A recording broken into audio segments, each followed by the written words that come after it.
Well, good morning, everyone, and welcome. Thank you for joining us here today. I am very pleased to present and release today the $995,383,300 budget for fiscal year 2014 and 2015 in the city of Fresno, and with it, this declaration: we did it. We survived the worst recession since the Great Depression. Our city, with the adoption of this budget, is fair to say will be on safe and dry ground. To say the least, the last 5.5 years have been very difficult. In fact, I would say it's an understatement to say that it's been difficult. At times, it has been grueling, not just for our employees and for the administration and the city council, but certainly for the public at large. But with the adoption of this year's budget, I'm pleased to report to the people of Fresno, again, that we did it. We made it through an incredibly difficult time. I've used a lot of metaphors over the last 5.5 years to try to communicate exactly where we were as a city in terms of our financial position. It can get a little old, frankly, repeatedly standing up here and telling people that you have no money. So you have to think of different ways to communicate that. And perhaps my favorite was the most straightforward metaphor, and that is simply telling people we are underwater. Imagine a person being way beyond the shoreline and literally being underwater. Over the last several years, as we've begun to make progress, I would tell people, well, our head's still underwater, but we've got a straw and there's a little bit of air coming in. Or one year, I think I even said one nostril might be above water.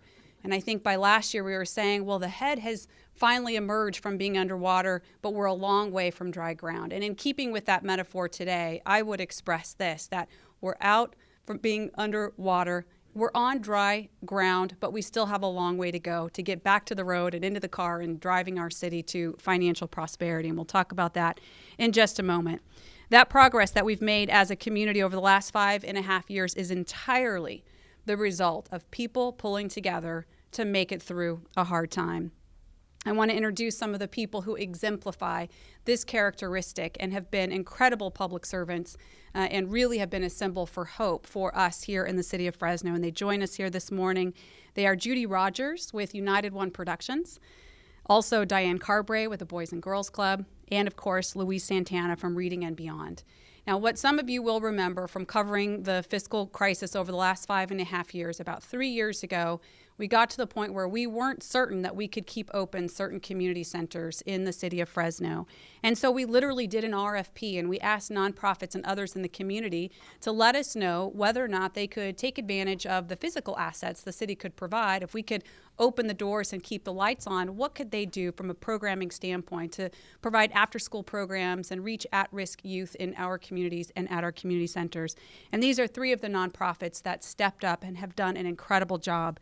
United One Productions serving at the Mary Ella Brown Center in Southwest Fresno, Boys and Girls Club at both Fink White and El Dorado, and Louise Santana and Reading and Beyond at the Mosqueda Center. And if you go out to any one of these community centers, what you'll see there today is remarkable. Not only have they kept the programs alive, they've gone above and beyond the programming level that the city of Fresno has been able to offer. They're doing things beyond our wildest imaginations, and they're doing that at no charge to the city. This is an incredible example of people pulling together and getting through hard times.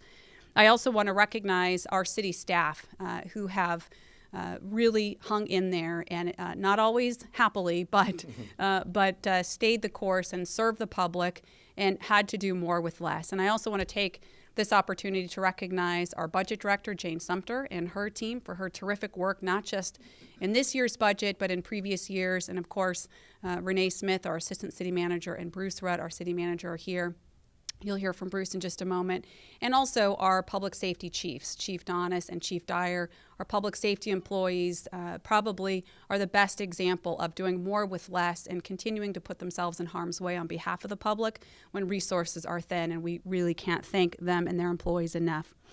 So let's talk about this year's budget and what's in it. First of all, we have 3 goals in this year's budget and moving forward over the next 5 years. And these 3 goals really are working in tension with one another. We can't compromise any of these 3 goals. We have to keep them in balance and in tension. And they're presented on the board before you. But first and foremost, we must protect public safety funding. Secondly, We've got to do everything possible to support job creation and the expansion of businesses in our community to create employment opportunities, which ultimately drives our long-term health here in the city of Fresno. And at the same time, we have to restore our financial health, and I'll talk more about that in just a moment.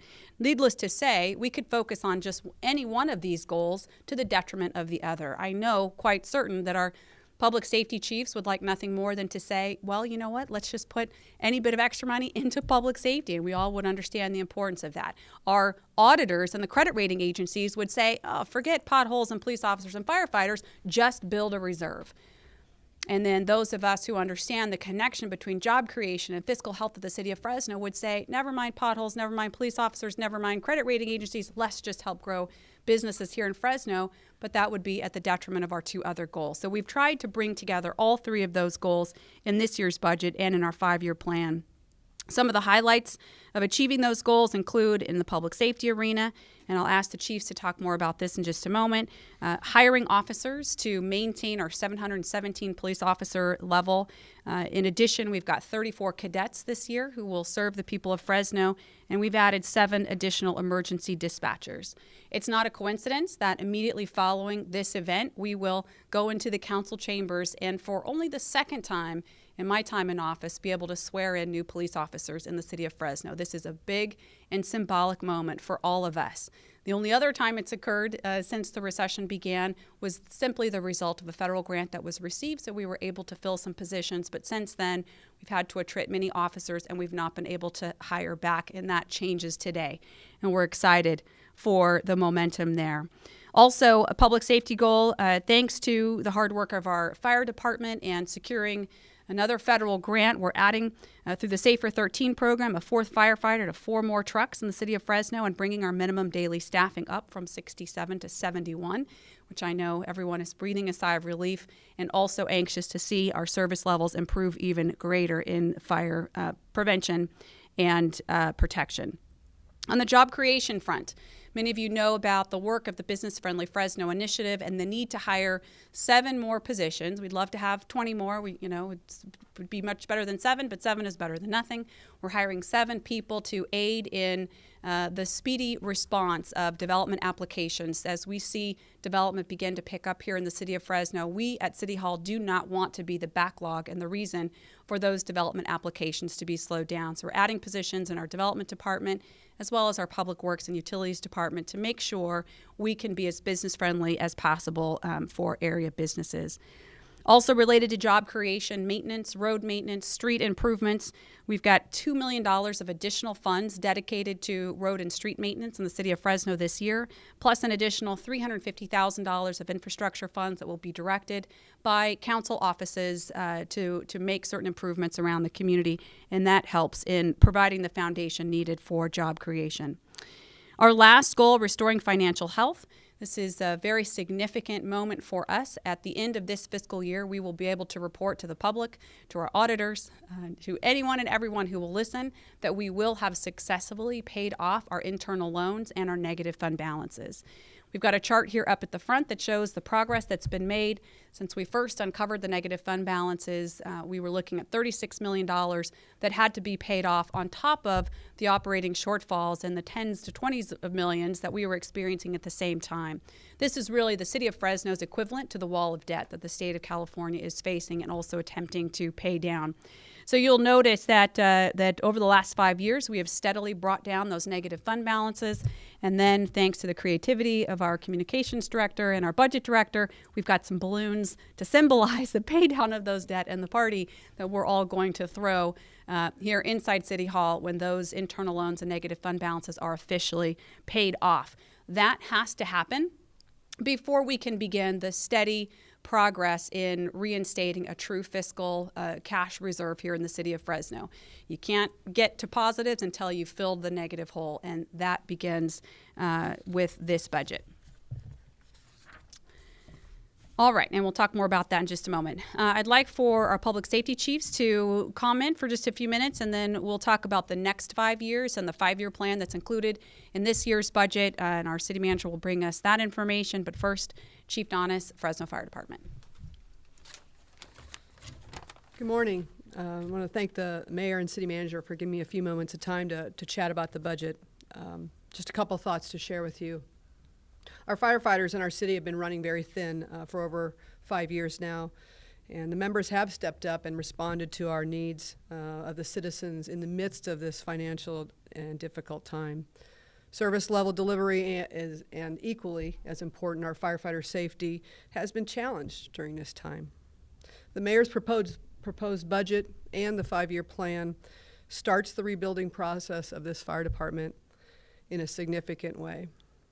Resources, equipment, staffing, training hours are all included in this budget. Last week, which was included in the budget, the SAFER grant was adopted by council.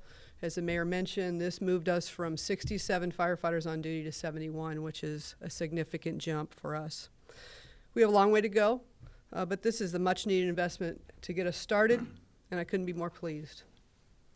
I want to thank the mayor and the city manager for their commitment to rebuilding the fire department, but also for the courage to take this balanced approach in rebuilding our city.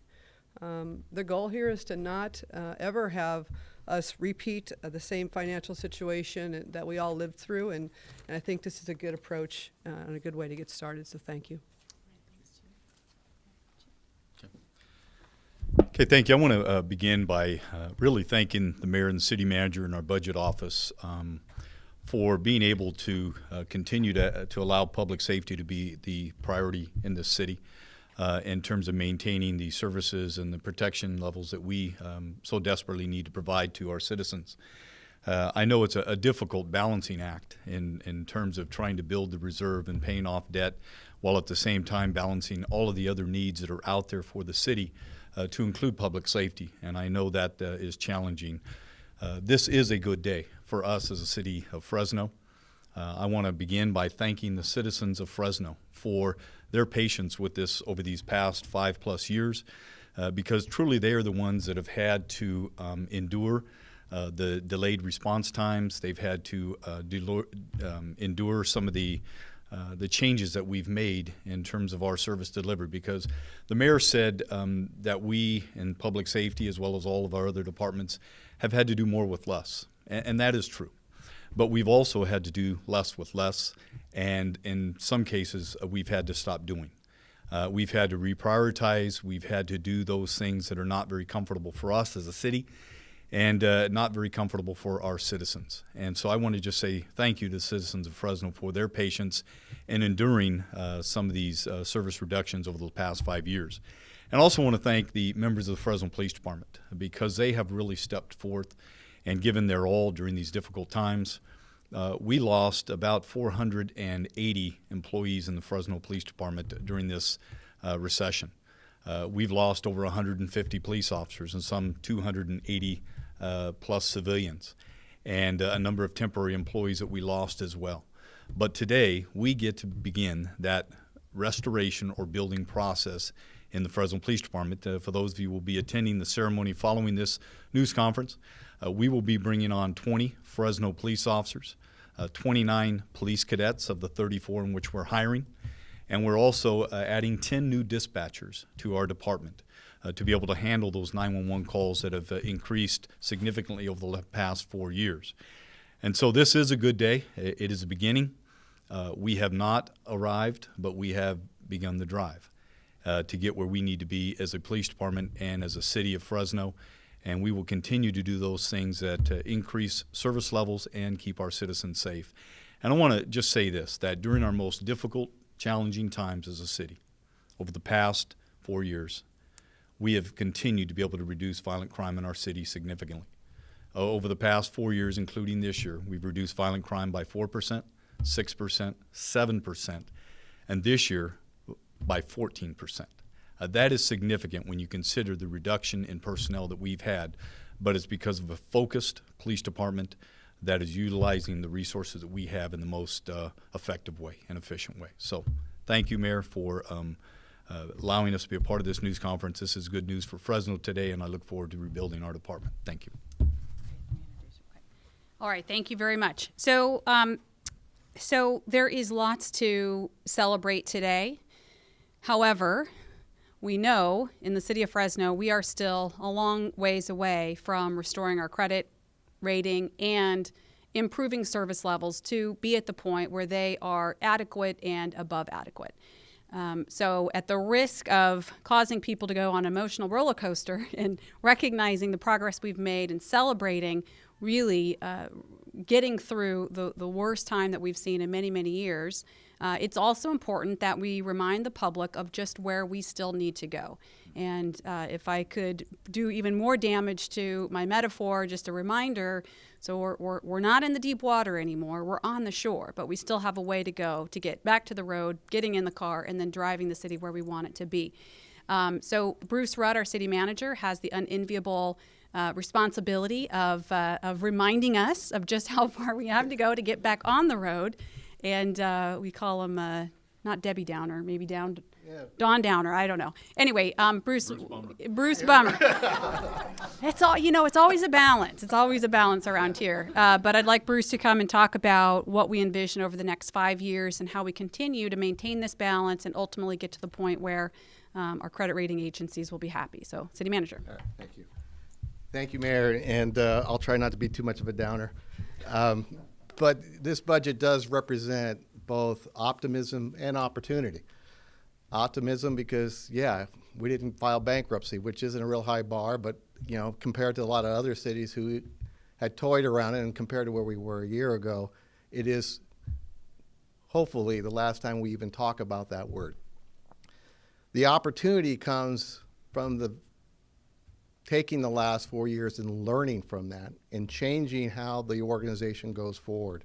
As the mayor said, we're out of the water and we're walking back to the car, but the path we take back to that car is probably going to be the biggest challenge yet. For a number of years, if not decades, this organization has always ran with very little to no additional cash to cover a rainy day. We have cash flow challenges even to this day, even at the end of the year, because we have things like grants that we have to wait for the federal government to write us a check for 6 to 8 months, and these are millions of dollars at a time. In the meantime, the general fund has to underwrite that. But more importantly, over the long term, I think what we owe, and I reflected this in my transmittal letter, we owe it to the community and we owe it to the employees that we do not repeat the mistakes of the past. We can reflect on those and say we should have, could have, or done something differently, but we all know what happened. We can't change that. But what we can change is how this organization ensures it's there in the future when the economy slows again. What the downturn demonstrated is just how vulnerable we had always been. It just shed the light on that reality. And the path forward over the next 5 years is a different path to the car. It is a path in which we balance the competing needs of meeting the expectations of a community with a lot of wants, paying off our debt, and ensuring that when the economy does slow or there is another challenge such as a roof failure or something as simple as a roof failure, that we won't have to reach back to our credit card. We won't have to ask employees for concessions. We will be able to weather the storm. So when I say this is a budget of optimism, it is optimistic because we aren't going bankrupt. And it is more important that we look at the opportunity that presents us, because over the next 5 years, the commitment that the mayor and I have made to the community and to our employees is that we're not going to do this again. In private conversations with a number of the labor organizations, they have shared with me that they are supportive of this path because they don't want their members to go through what they had gone through. And so the path that we have laid out establishes for us, for the very first time, a true reserve. And maybe because I'm a Debbie Downer, for me, $25 million in almost a $300 million budget is just the tip of the iceberg. Most agencies will tell you that you should have 3, 4 months, maybe 5 months of reserves in the event of something happening. To put it in perspective, we have about $1.5 million in reserve. One payroll in the general fund is $7 million. So it's a path forward. We're confident that with the support of the council, they too recognize the challenges of the past and how they could haunt our future. And we are hopeful and we are optimistic that the council will embrace this approach, not just this year, but years forward, to secure the viability of the organization and, more importantly, the services that we provide to our community. So thank you. All right, and just to clarify, so today in our cash reserve, as the city manager mentioned, we've got about $1.5 million. By the end of this next budget year, and in the proposed budget, if everything goes according to plan, we'd be at $5.7 million by the end of next fiscal year, and building towards that minimal reserve level of $27 million by fiscal year 19, which, again, assuming everything goes according to plan. So I want to close with this, and then we'll be happy to take your questions. Some of you who have been covering City Hall and City Hall budgets for the last 5.5 years might have noticed that every year we actually put thought into the budget cover. And if you go back and look at the budgets of the past 5 years, every picture tells a story. There have been pictures with a lot of gray clouds over City Hall. There have been other stories that we have tried to tell. I mean, let's face it, when you have to report bad news all the time, you look for ways to at least inject a little bit of creativity in the process. So it is not a coincidence that this year's budget cover shows the rain, the clouds, the rainy day, but it also shows the rainbow coming through. And this picture is a photo that was taken here in the city of Fresno just about a month ago. We thank the Fresno Bee for letting us use this photo, but it really does tell the story that you don't get to the rainbow if you haven't gone through the rainy day. So we're pleased to be at this point and also recognize the challenges that still lie ahead, but remain committed to making sure we don't repeat the mistakes of the past. So with that, again, let me thank our community partners who are here today, and they really represent dozens, if not hundreds, of others who have stepped up and been there for the city on behalf of the residents of Fresno. And we thank them tremendously. Also our employees, and we look forward to a budget process. We'll present to the City Council on Thursday the formal budget rollout, and then we'll begin budget hearings in June and adopt by the end of June. So with that, let me close and welcome your questions.